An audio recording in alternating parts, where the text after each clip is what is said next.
Is it still a little crooked? What's up, YouTube? What's up? What's up? What's up?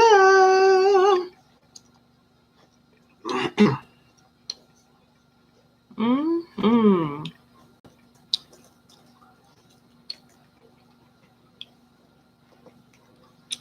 All right, welcome. It's another Relationship Thursday. I am What's up, y'all? Iana Ma'at, and this is who you be. My name is Ayize Ma'at. Again, like my wife mentioned, welcome to another Relationship Thursday. We are the dynamic duo, the husband and wife team, the Ma'ats. This is my incredible and gorgeous wife, my sensational little wife. And we're back again, y'all, with another Relationship Thursday. Welcome. Please let us know, drop a comment, and let us know where y'all are tuning in from. And let us know how y'all are feeling today, too. That was hard. That was hard, but really? That was hard. You never put a mic on. Oh my goodness. Yeah, that was hard.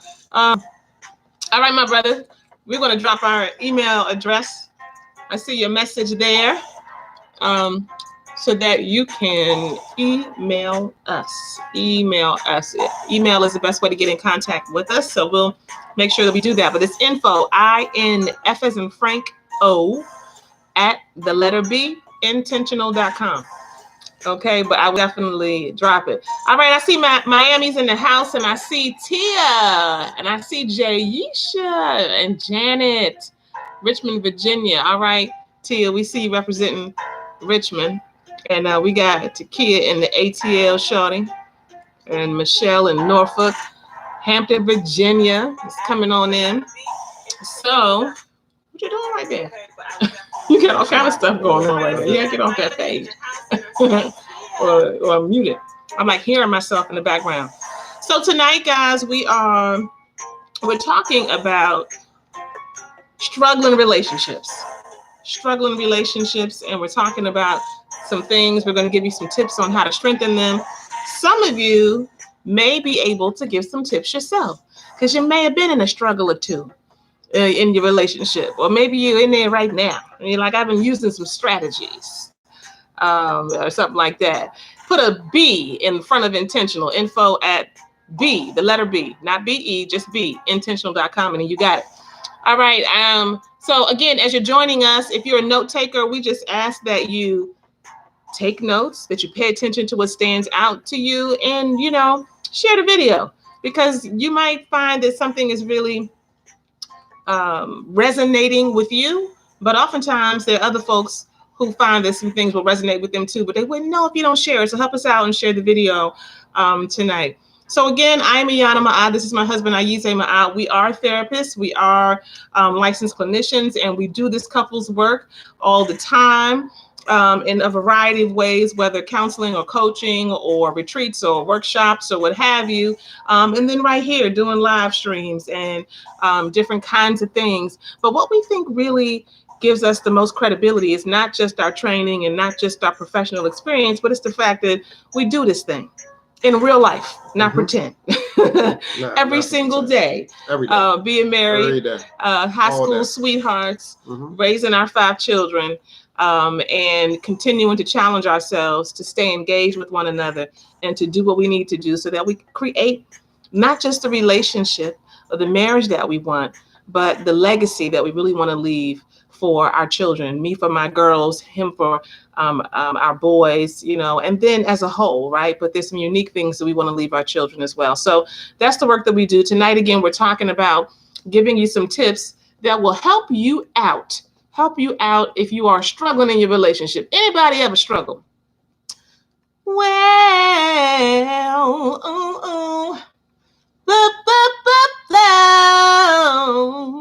I just had to give it to you because sometimes, y'all know what I'm talking about. There are some things that we go through in our relationships that take us to the limit, that take us through some tests that we had not anticipated, that really stretch us. Sometimes, I don't know who this is, resonating with, but for many people, when your relationship ain't right, when you're going through a struggle in a relationship, ain't nothing right. You know what I mean? Like you get up in the morning, you ain't, looking at them, they ain't looking at you, or you're at work, things ain't feeling right, you kind of out anywhere you are.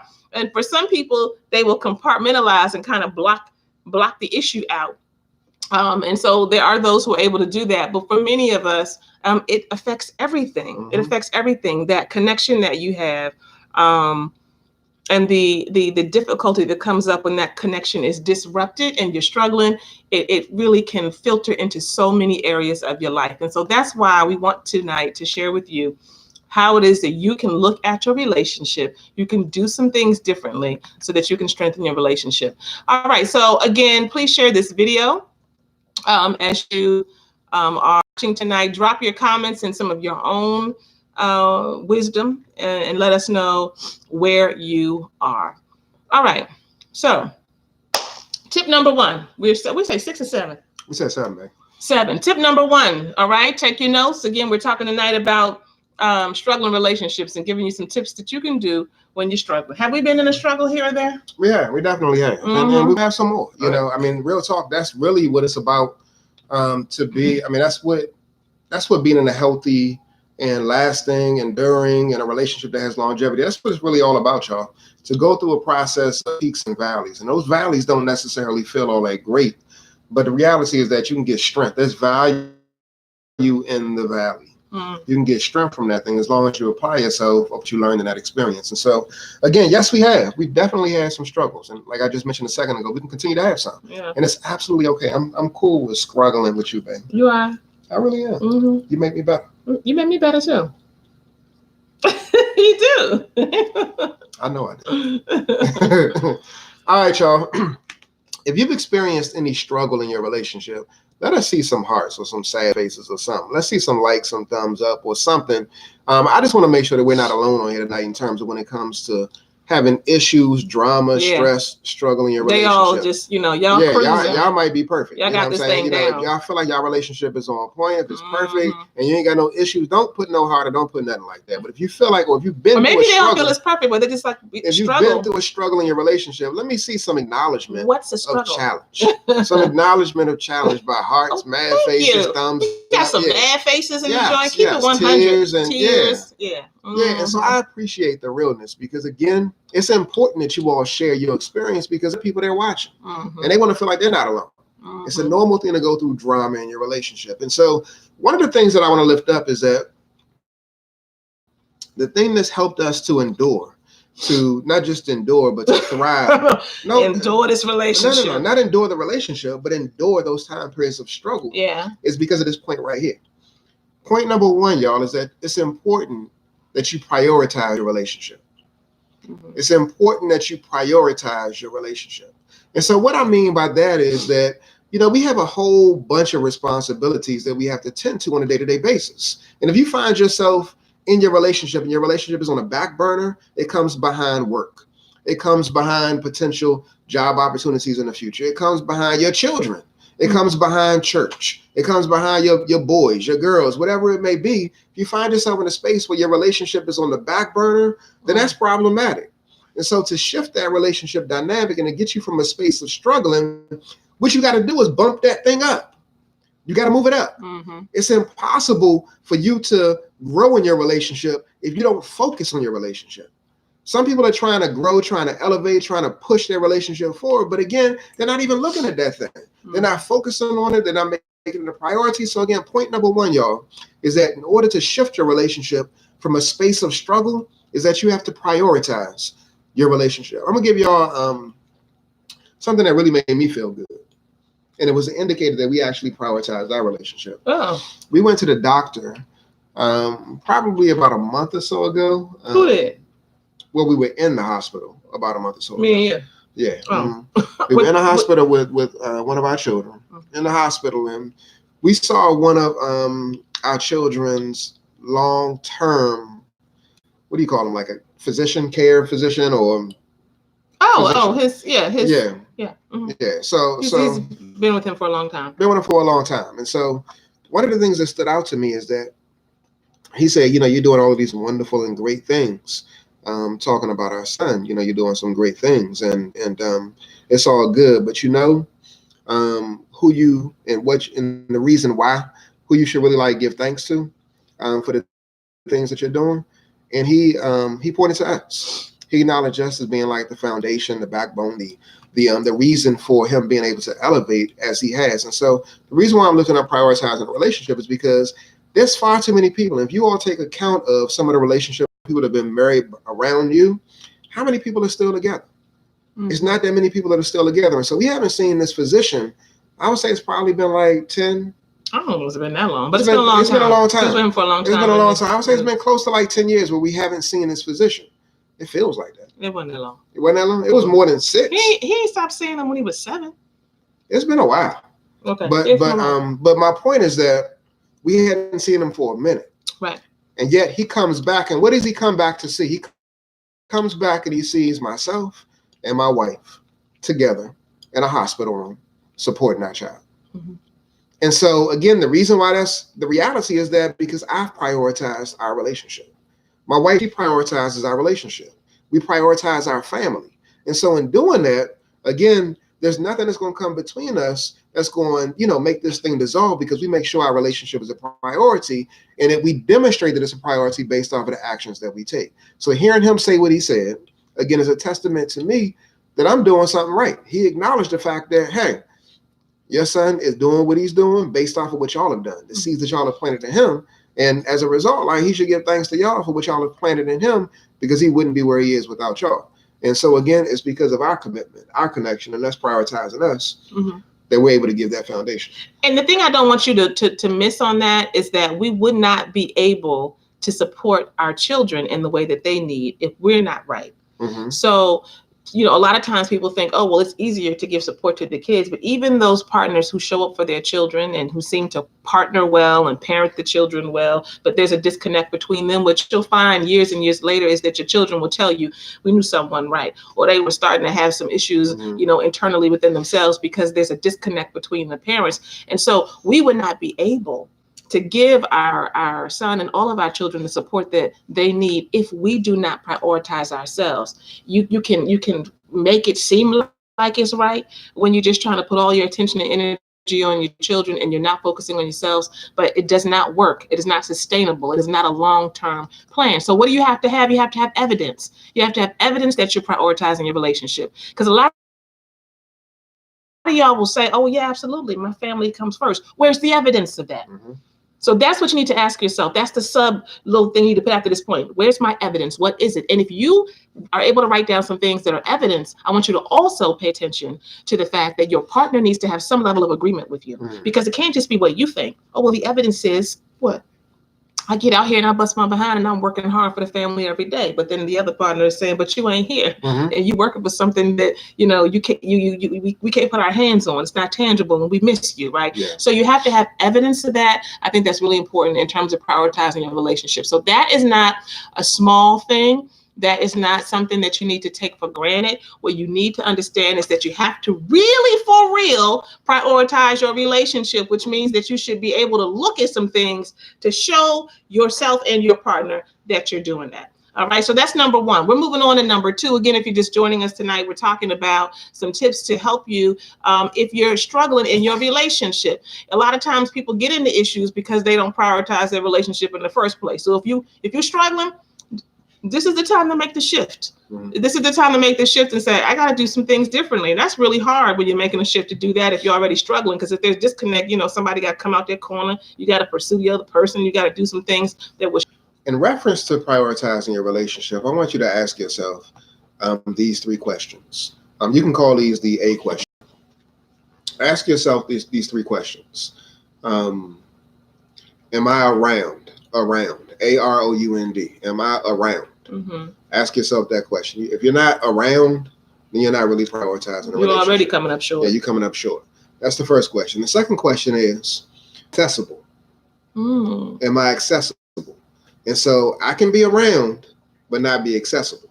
Well, and so good. Again, am I accessible? Mm-hmm. And then the third question is, I can be around and I can be accessible, but am I available? Wow. Are you open? Are you open? Yes. Wow, that's so good. Are you around? Can you come over there? All right. I'll just be thinking. You know, that's pretty good. You need to use that at the retreat. That's pretty good. Mm-hmm. So are you around? Are you accessible? And then if you're accessible, are you available? Now I can probably spit off 1,001 based off of the way I flow in my family, or I'm around.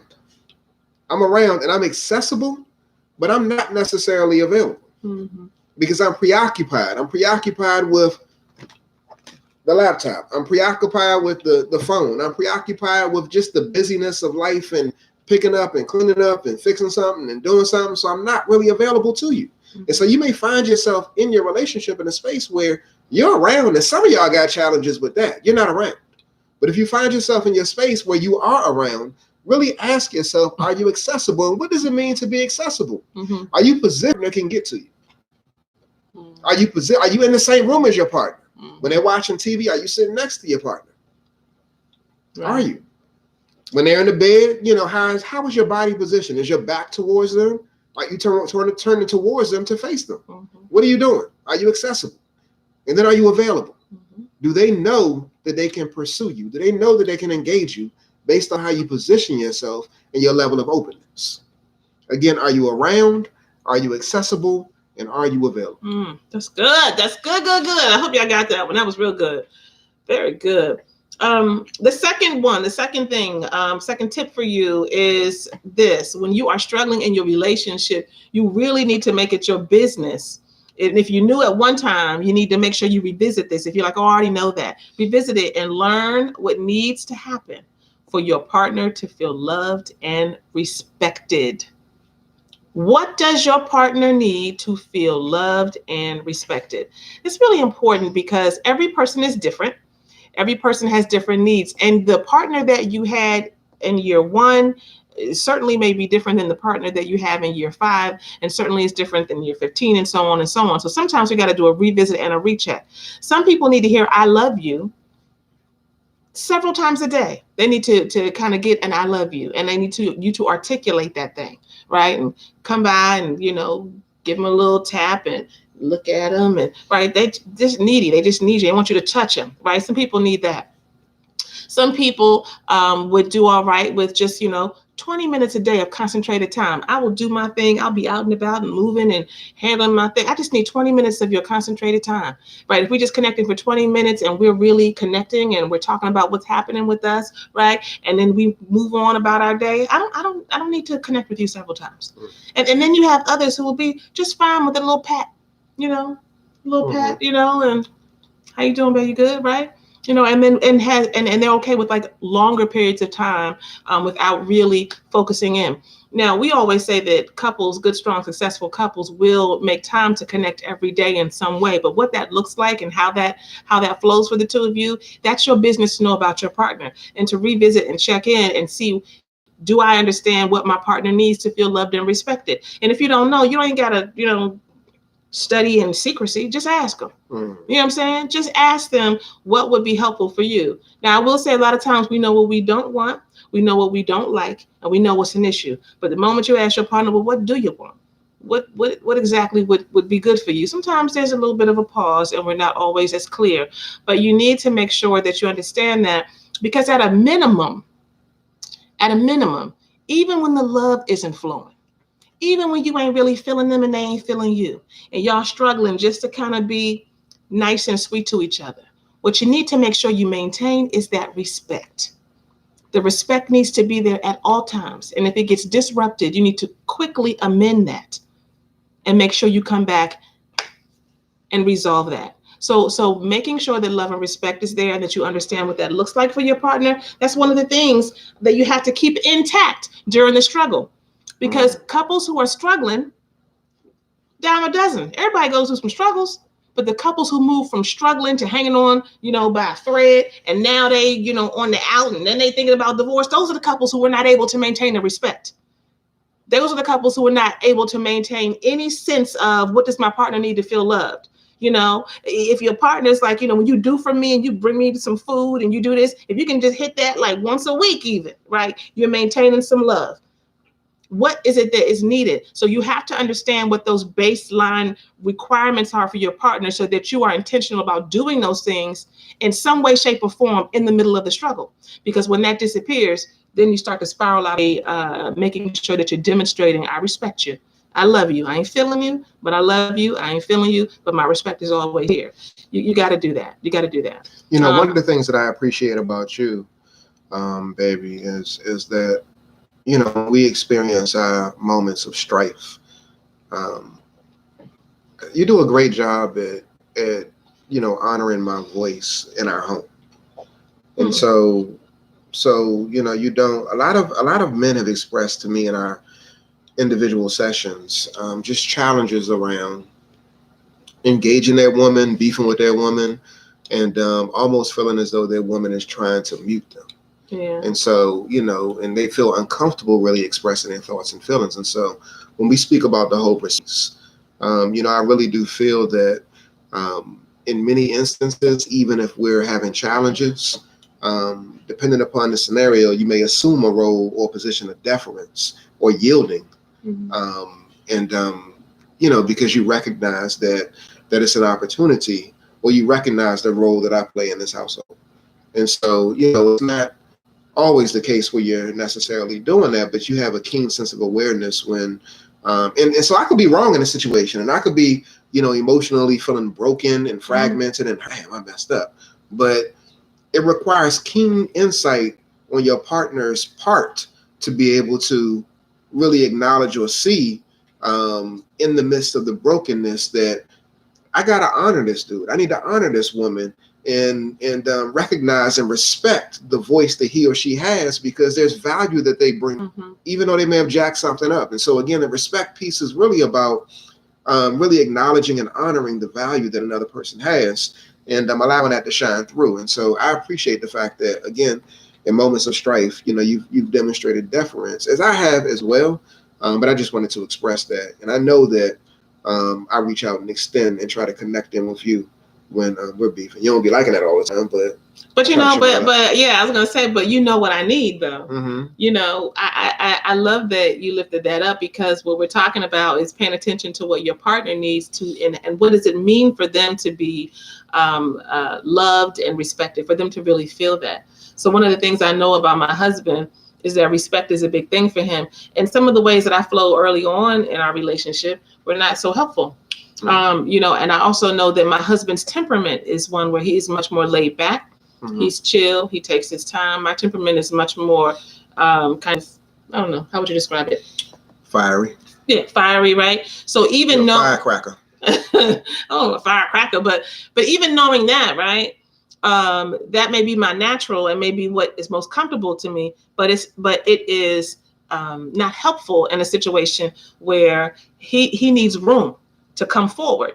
And so in order for me to give you the respect that you need, then I have to kind of lay back. I'm already down the road in my mind, had processed the thing, came up with this, like, this ain't right. No, you ain't right. But that's not helpful for him. So I know what I need to do so that you can have room to come forward and make room for you. And at the same time, what I need is the discipline and the patience and to grow my ability to make room for people. To make room, because everybody doesn't show up like me and everybody doesn't show up like him, and he's doing the same thing, right? He's learning what I need. So even when, you know, you talk about you know, how you reach out and give me all the connection and all of that, and I'm like, that's what I really need. That's what I really need, and that's what I'm learning how to receive, not just from my husband, but from life and from people in general.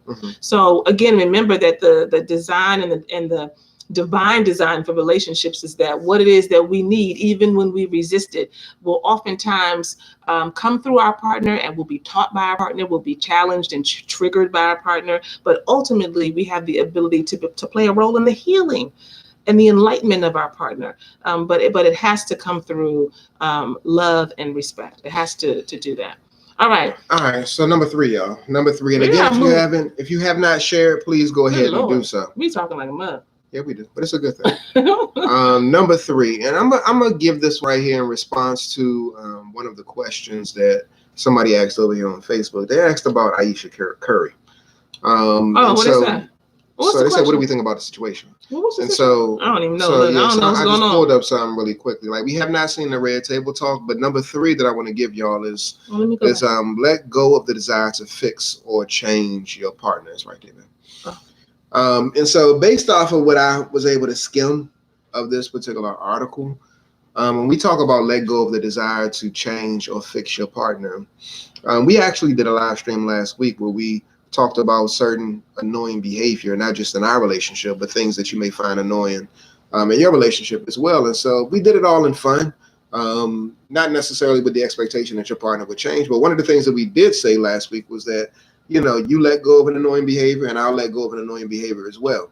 But I'm lifting this up because when it comes to changing or fixing your partner, trying to have your partner make shifts in their relationship, the reason why I'm connecting this to the Ayesha Curry situation is it appears based off of what I read that she was saying that she felt some sense of insecurity around him, you know, being who he is and him connecting with these women, or when women come around and that type of thing. I may have it wrong, but when I skimmed the article, that's basically what I saw.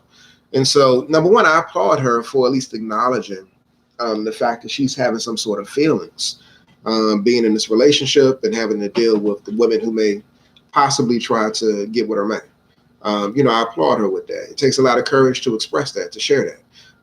At the same time, too, you know, I also want to lift up that when it comes to you being in relationship and you having this mindset that you have the capacity or you have the ability to make your man or woman be something other than what they are, nah, they're going to move when they're ready to move. They're going to shift and make the changes when they're ready to shift and make the changes. So if you got a partner right now that's cheating on you, if you got a partner right now that's stepping out on you, what you do is not going to make them stop. You can create the atmosphere. You can give them the energy. You can make the home as comfortable as you want it to be. But the unfortunate reality is that you don't control him or her. You really don't. You really don't. So you can set this thing up real sweet. He or she will not stop doing what he or she does until they're ready to stop. And again, I'm not saying that you can't create the atmosphere, the environment to be supportive of them making a shift, but the shift is up to them, y'all. The shift is up to them. And so you really need to respect the person's individuality, their autonomy, and the fact that they have the right to self-determination and the right to choose. You ain't God with the big G. You can't make them do whatever they want to do. It's really up to them. So you are God with the little G, but the big G, that ain't you. And so again, when it comes to this whole situation, it's important that you recognize the fact that you accept, you embrace, you make suggestions, recommendations, you hold them accountable, but at the same time, too, you're walking this walk with them. You're not walking the walk for them. Yeah. So, Daryl, I see what you just said, and I read a little bit further. Daryl Battles, welcome to the show, Daryl. He says, she said that she still seeks validation and compliments from men outside of her marriage. He got a little face like, Now, I'm reading an article we pulled up, and I don't really see it just like that, Daryl. I don't think it was that simple. Well, let's roll with that. But I'm going to read you this little quick paragraph. She's, quoting what she says, something that really bothers me and honestly has given me a sense of a little bit of an insecurity is the fact that, there are all these women like throwing themselves at him, her husband, but me, like the past 10 years, I don't have any of that, she said. I have zero. This sounds weird, but like male attention. Like she has zero male attention. And then I began to internalize it. And I'm like, is something wrong with me? And Jada Pinkett Smith said, admitted that she also dealt with that for years when she was younger. And then Ayesha Curry said, I don't want it, but it'd be nice to know that someone is like looking. That's what she said. So, y'all tell me what y'all think, but I do think we're all human. That's right? What she said. And right, we're all human. And I think that it is, it's a whole nother world to be connected to, partnered with, married to a celebrity who, is bigger than life and gets like extraordinary attention. And so I think that, I always go back to the Oprah quotes, y'all. I go back to them Oprah quotes. And you know which one I'm going to say, don't you? I don't know. You don't know. Oprah said, look, she said a long time ago in an interview I saw, she said to someone who was, I don't even remember who it was, an up and coming person who was a celebrity, and all the fame and attention was new to her. What she said to her was, look, whatever is in you will be magnified once you become famous and you start to get more attention. So it is worth it to do your work and to get clear about who you are and who you're not, and get grounded in yourself. Because if you are grounded in yourself and you have a clear sense of your own value, that will be magnified.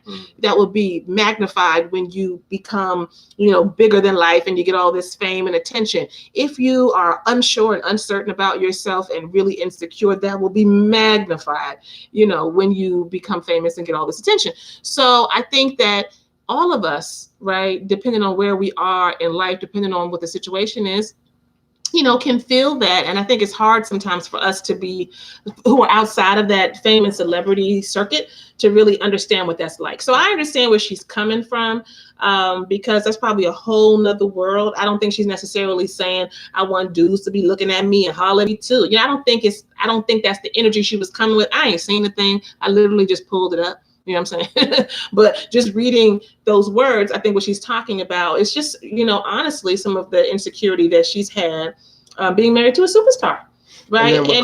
But let me say this real quick. And here's the thing. So we may not be celebrities, right? All of us may not be celebrities, and we may not be married to superstars, but what is it in your marriage? What is it in your relationship? Let's transfer the lesson. That when you think about your partner, wherever they're really competent, or they really got it going on, or they're really, celebrated or uplifted, or maybe they're not celebrated or uplifted outside of the home for something, but they just be on it in certain ways. And perhaps you are still struggling in that area, or you come up short in a way where they're looking at you through a certain light because they don't have the challenge that you have, or they don't understand where you're coming from, right? This is about the differences in who we are as individuals and some of the challenges that we each individually may encounter. And sometimes there's a disconnect between our partners, or maybe it's not a disconnect. It's just something that we deal with in terms of our own personal development. We've got to be able to make room for each other. And what a beautiful thing it is, not only for her to be able to speak that, in my opinion, out loud on that show, but ultimately, her husband is going to see the show. Hopefully he and she have the kind of relationship where she can roll like that. Yeah. And talk about, I'll be kind of in my feelings a little bit, because I'm like, dang, you're getting all the attention and all the love, right? But it's not about me wanting to be with somebody else. It's not about me wanting to holler at somebody else. It's just kind of living in this other world where sometimes I'm not seen. But let's keep it 100. I'm not seen. Let's keep it 100. And celebrities can. To desire attention is quite natural. Mm-hmm. I don't want to hear you talking about, or even thinking about, you want some other dude looking at your ass. I don't want that. But it's. I don't want you. Look, you see how he specified. No, looking at your ass. And Tony said it's a self-esteem issue. Yeah, I don't want you wanting that. And so again, I don't want you to be preoccupied with that. And for real, I don't even want you to voice that. And I'm just keeping it 100, right? And just saying that I don't want you to voice that desire that you have, because how's that making me look? How is it's making me look as if I'm not on my game. Wow. I'm not taking care of you. I'm not handling my business because you're looking for somebody else to give you that type of sense of gratification. Are you keeping in mind the whole celebrity dynamic? Oh, I am. I'm keeping all of that in mind. Not just no regular situation. But I'm keeping all of that in mind. But what comes with the celebrity dynamic what y'all think? Is also a power dynamic too. And so the power dynamic is at play where, again, what? You want somebody else to pay attention to you, to give you a compliment. Like, how is that the case? When I got all of these women over here who want me, but you want some other dude to pay you attention, what about you wanting me to pay you attention? And then maybe I haven't been paying you attention. That's the reason why you want somebody else to pay you attention. Yeah, I understand that perspective. I do understand that. But here's what I think, though. Here's where I think the opportunity is for us all, though.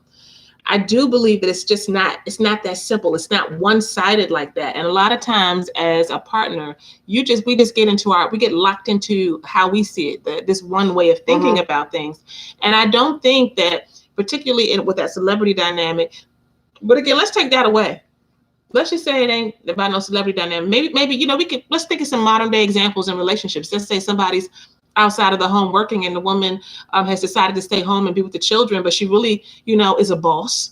She really wants to get out here and do her own thing, right? And she doesn't have the opportunity to do that. And so the husband is getting accolades and growing his career, what have you. She's sacrificing. She's about that because she decided to do that. But at the same time, she wants to be able to manifest some things. She wants to negotiate some deals, right? Like whatever it is, I want that. I want that too. So I do agree that fundamentally it does come down to sense of self, but I also think it's natural and normal on some level that when you have a dynamic at play in a relationship, one person is in a world or is receiving something kind of in a extraordinary way, that the other partner may be challenged by that. Maybe challenged by that. And you say you don't want to hear it, and I feel you on that. Yeah. But what I want to challenge everybody here tonight to really do is that you've got to be able to be real.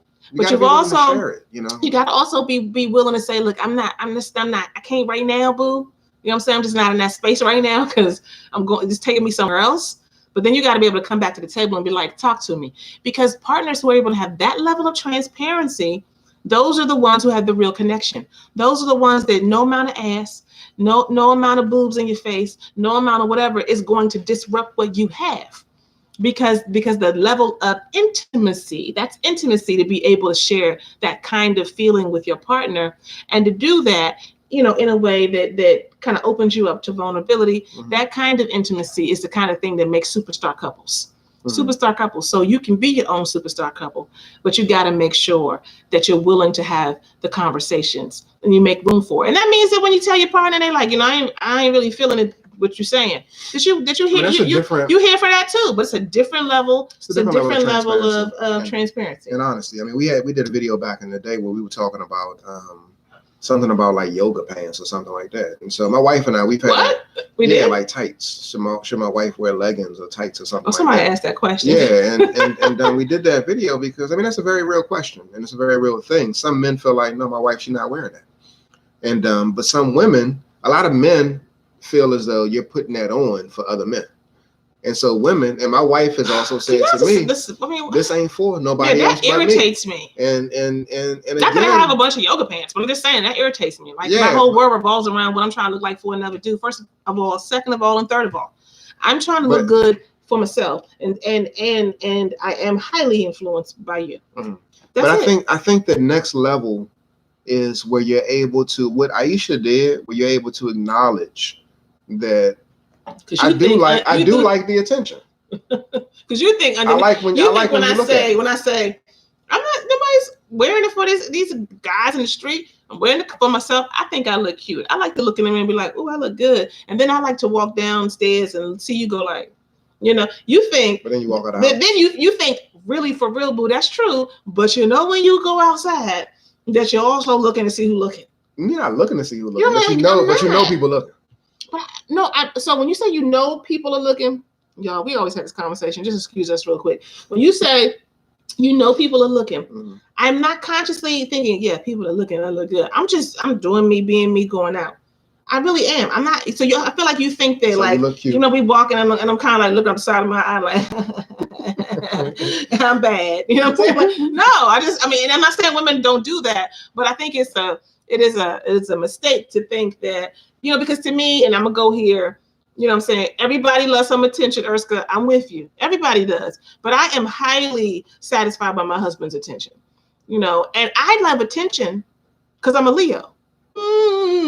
So just on real talk, like I enjoy engaging with people and getting attention and so forth. But in terms of the kind of attention you're talking about, where somebody's trying to holler, "Oh, she look cute," I'm beyond that.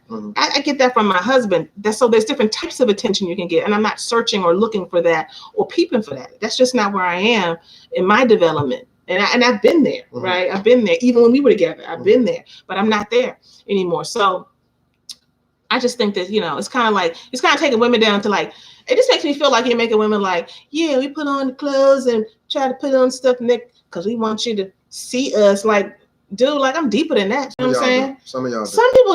Some people do. And it's not that I never do for you, right? But like, dude, give me more credit than that. I take pride in my intellect. first and foremost. I take pride in my spirit, right? So like it's kind of reducing. Sometimes it makes me feel that it's reducing women to, objects in some level, as if we see ourselves as an object first and foremost, right? We know that many times we're objectified, but as if I see myself that way when I'm much deeper and doper than that. So let's just make room for all of us in terms of where we are, and how we are flowing in our personal development. We got to make room because we got to be able to have those real conversations. I don't know what number we're on, but I know we're on number 4. Hey, y'all go ahead and please share number 4. We're on number 4. Okay, if you're just joining us tonight, we are on number 4. We're getting ready to flow right through the rest of these. We're talking tonight about some tips for you in terms of how to deal with struggling relationships and things you can do differently when you're struggling. And everybody's struggled at some level or another. It's your turn. Some people are struggling right now. You're struggling right now. And some of y'all going to take these tips and look at them sideways, but y'all need to recognize and go on ahead and apply something. All right, y'all. So tip number 4, when it comes to surviving struggling times in your relationship, it's important that you really believe that you are in a relationship with somebody that has good intentions. Some of y'all feel like y'all are married or dating a bad guy, or y'all are dating a bully, dating somebody who just don't like you, don't want to be around you, ain't feeling you. And will do stuff to stab you in the back, and you really shouldn't be in that type of relationship. They have a whole narrative in their mind. Yeah, they out to get you or something. And so again, you want to operate from a space where you actually believe that your partner has good intentions. Now, be cautious here, y'all, because again, some of you all have jumped into relationships and have arrived at this place prematurely. You think your partner has good intentions. You don't really even know the damn man that you're in a relationship with.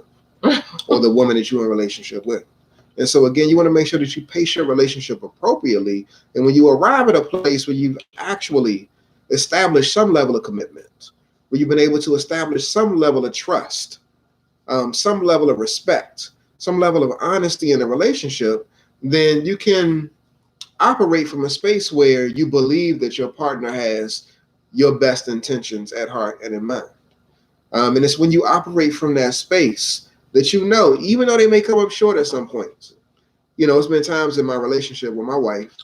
I've come up short. No, several years in, where she would say to me, like, that was just cruddy. Like what I said or what I did, like that was just gutter. Like it wasn't called for. And so unbeknownst to me, like I might not necessarily know what I'm doing, but she's perceiving that I'm doing something intentionally to her.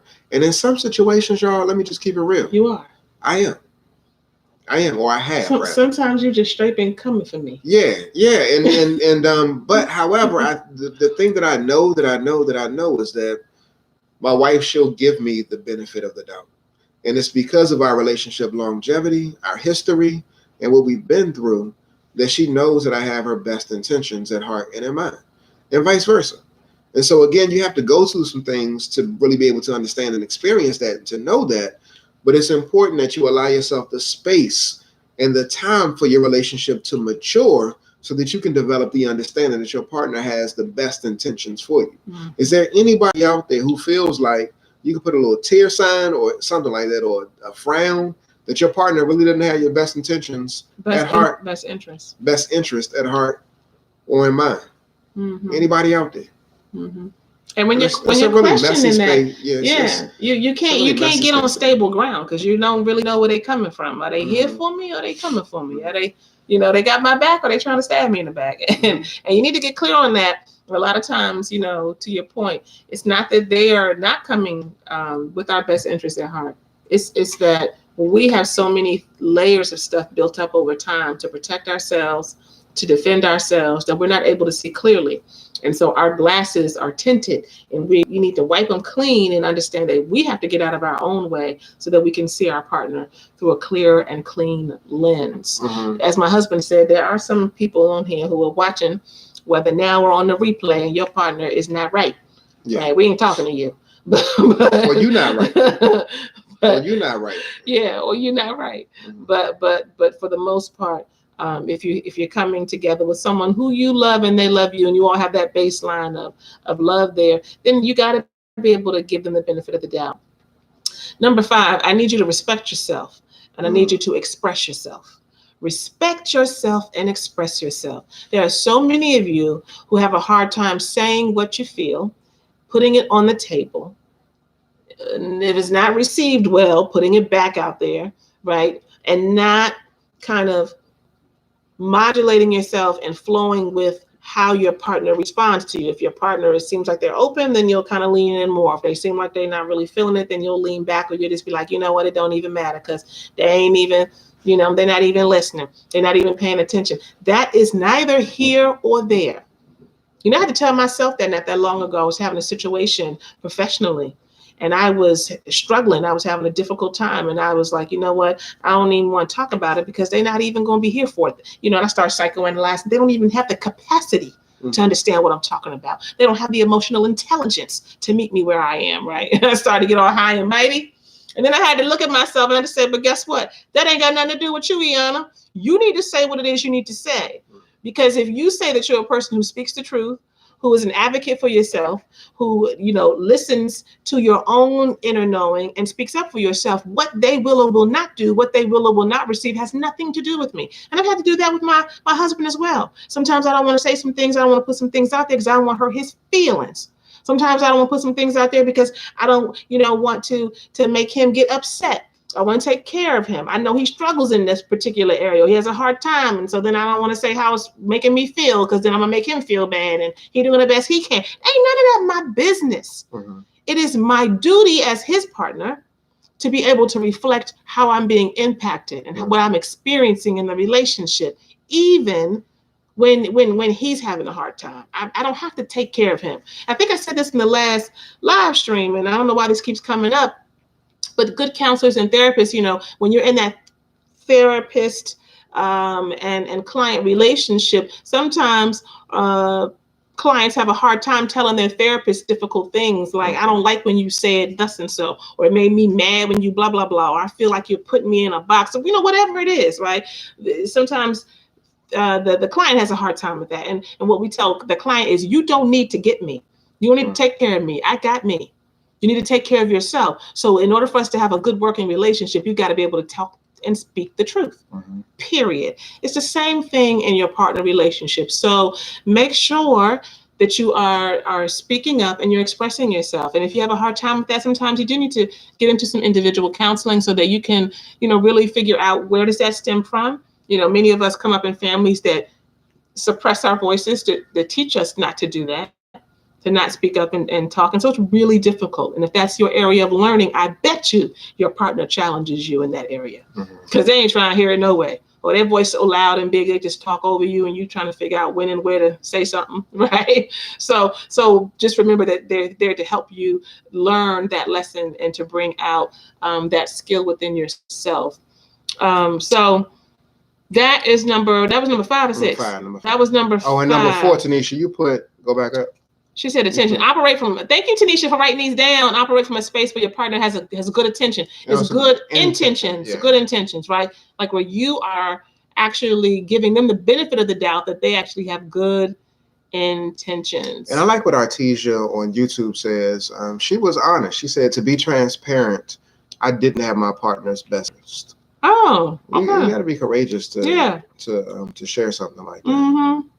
Yeah, and so, all right, moving right on to number 6.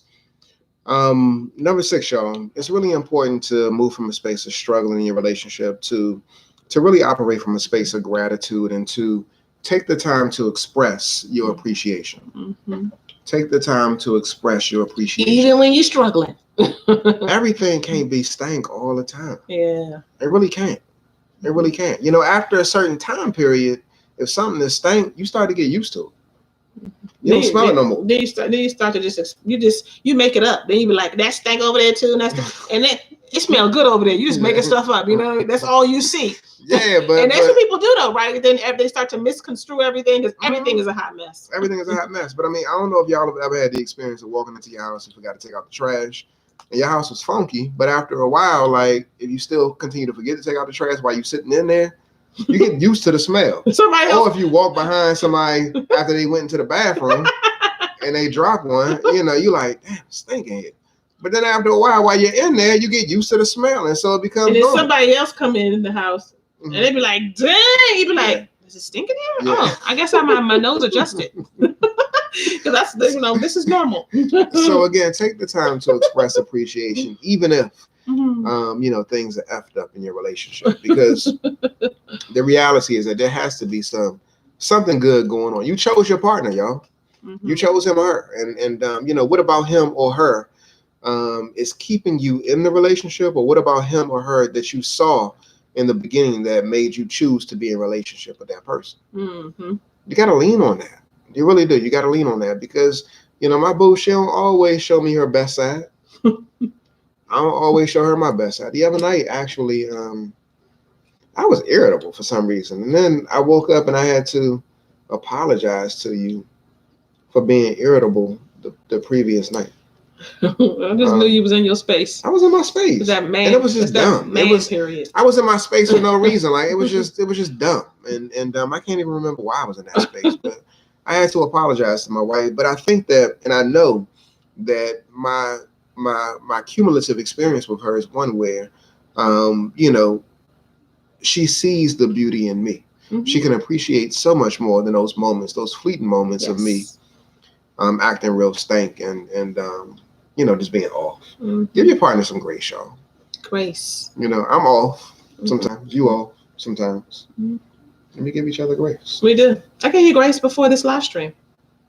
You did? Because you came in the house just a little bit. Sometimes you're not aware.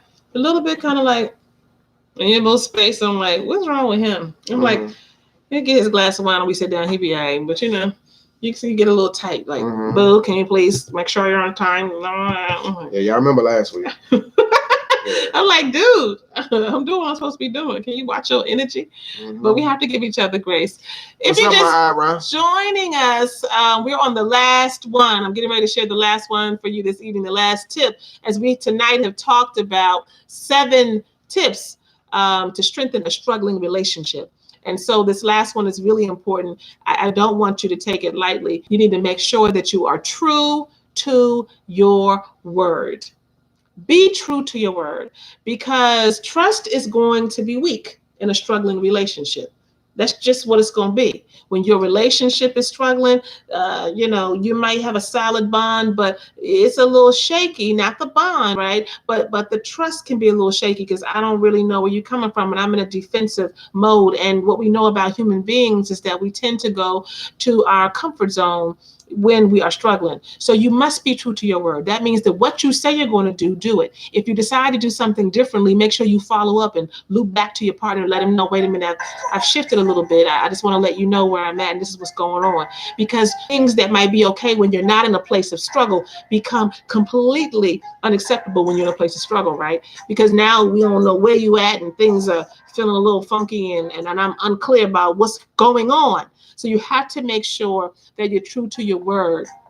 Be true to your word when you're struggling. Pay attention. See, if you are prioritizing your relationship, like we talked about in the very beginning, then you will make sure that you're paying attention to all the nuances and all of the little intricacies that are so important for successful relationships. We hope that this has been of help to you guys. Stephanie, thank you so much for the thanks. Tanisha, thank you, my sister, for putting all the points down. Phaedra, stop crying, sis. Maybe you need to cry, but sometimes that's all right too. That's all right too. And I just appreciate each and every single one of you. We always love all of your feedback, all of your energy. We just want to drop to you that we have the Courageous Couples Retreat coming up in October of 2019 at the beautiful Aquaba Mansion in Pennsylvania. 14 amazing couples. That might include you because there are a few spots left. Will come together with us and we're going to rap, we're going to talk, we're going to do some connection and some communication, and we're going to do it only like couples can do it with the Ma'at. So we want you to check it out and go to courageouscouplesretreat.com. courageouscouplesretreat.com. courageouscouplesretreat.com. You be blessed too. We'll see you next time. Until then, stop playing. Start pushing, y'all. Peace, y'all. All right, peace, y'all.